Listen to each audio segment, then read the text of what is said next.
बिल्कुल सही बात है, क्योंकि जो अनुभव रहा है, आप पिछला ही आप सत्र देख लीजिए, जिस तरीके से एसआईआर एक मुद्दे को लेकर पूरा सदन इन्होंने वॉश आउट कर दिया, मानसून का जो सत्र था, और उसी तरीके के आसार विपक्ष की जिन बयान जो बातें उनकी सामने आ रही है, वैसे ही आसार इस सत्र में भी देखने को मिल रहे हैं। तो यकीनन ये उन लोगों को प्रभावित करते हैं जो संभवतः पहली बार जीत कर आए हैं, जो अपने क्षेत्र की, अपने प्रदेश की बातों को सदन के पटल पर रखना चाहते हैं।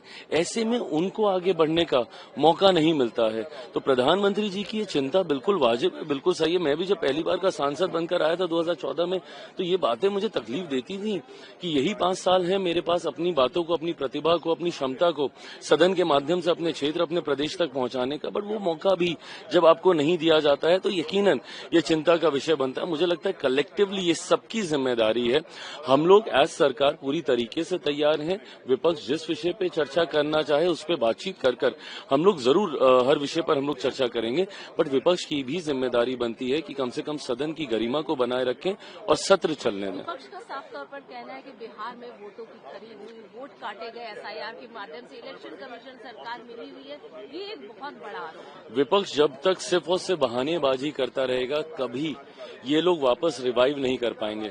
दिक्कत ये है कि ये लोग अपनी हार पे मंथन करने के अलावा जितने संभव बहाने हो सकते हैं उसको खोजने का ये लोग प्रयास करते हैं। For the longest time EVM, I really want to know कि अब ईवीएम्स ठीक हो गए हैं क्या? क्योंकि जब से इनको ये नया मुद्दा मिला है कि वोटर लिस्ट में धांधली, तब से इन्होंने ईवीएम का जिक्र करना ही बंद कर दिया है। तो अब अगले 7-8 साल तक मुझे लगता है ये नया बहाना चलेगा। बट बहाने बनाने से नहीं होगा, मेहनत करने से होगा, मंथन करने से होगा, अदरवाइज विपक्ष का रिवाइवल नामुमकिन है। What issues should be raised, and SIR issue is being raised by the opposition. How do you see that coming up? पहले तो हमें बहुत खुशी है कि ये जो सीट सत्र चला है, और हम ये अपेक्षा करते हैं विपक्ष से कि चलने दे वो, अगर सदन चलने देंगे तो बहुत ज्यादा जो है बिल्स भी होंगे प्रपोज, बहुत ज्यादा डिस्कशंस भी होंगी, लेकिन देखते हैं कि वो चलने देते हैं कि फिर से हुड़दंग मचा। प्रियंका जी एयर पॉल्यूशन की बात कर रही हैं कि एयर पॉल्यूशन पे चर्चा, सबको चर्चा करनी चाहिए, लेकिन अगर चलने, जैसा मैंने कहा, आज हमें भी पता चलेगा कि लोग क्या बनाते हैं। अब ड्रामा करना है तो एक एक्टिंग का पूरा ड्रामा स्कूल, एक नाटक बनाएं आप लोग और रंगमंच करें, और आप उस तरह से सारे करें। आप रोड पर भी नाटक कर सकते हैं।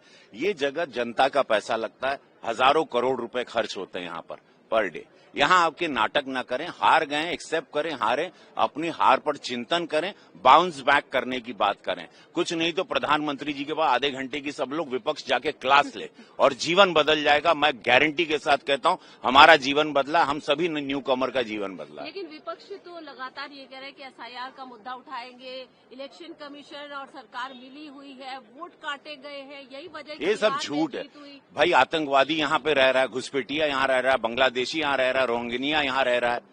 कोई बेटी ब्याह करके चलेगी अपने घर, तब भी उसके नाम पे वोट पड़ रहा है। नाबालिग बच्चों के नाम पर कोई दूसरा आदमी वोट कर रहा है। 3-3 विधानसभा में एक जिले में वोट हो रहा है, बगल के जिले में जाके। ये तो गलत, ये तो पाप है भाई, ये गलत बात है। बंगाल में जो टीएमसी परेशान है कि वोट हारेंगे, इस बार बंगाल हारेंगे, इसीलिए परेशान। प्रधानमंत्री ने कहा है कि ये जगह ड्रामा करने के लिए नहीं है, ड्रामा करने के लिए दूसरा जगह है। यहाँ पर स्लोगन का नहीं, पॉलिसी की जगह है। नहीं, बिल्कुल ये कह सकते हैं कि लोकतंत्र का सबसे बड़ा मंदिर है, और यहाँ पे जनप्रतिनिधि चुन के आते हैं देश के लिए पॉलिसी बनाने के लिए और अपने क्षेत्र की आवाज को उठाने के लिए। यहाँ पे योजना का निर्माण होता है, देश के जो अहम निर्णय हैं, जो हमारे सारे बिल्स हैं, उसको टेबल किया जाता है, उस पर चर्चा करने का ये जगह है। और देश के निर्माण के लिए, विकसित भारत के निर्माण के लिए क्या अहम कदम हम लोग जनप्रतिनिधि को लेना है, ये उसका जगह है। अब यहाँ पर आप कह सकते हैं कि बिना किसी वजह से इसको राजनीतिक ढंग दे करके यहाँ पर नारेबाजी चलती है, बार बार सदन को स्थगित करने का प्रयास किया जाता है। पिछले सेशन में भी हम लोग देखे थे कि जो वर्किंग डेज था वो बहुत ही कम था, बहुत ही लिमिटेड डिस्कशन हुआ था। कई इंपॉर्टेंट बिल्स थे चर्चा के, पर उस पर चर्चा नहीं हो पाया था। तो कहीं ना कहीं विपक्ष को ये सोचना चाहिए कि इससे सरकार नहीं, देश सफर कर रहा है, और ये देश की सेवा के लिए ये सदन है और उसको वैसे ही चलने देना चाहिए।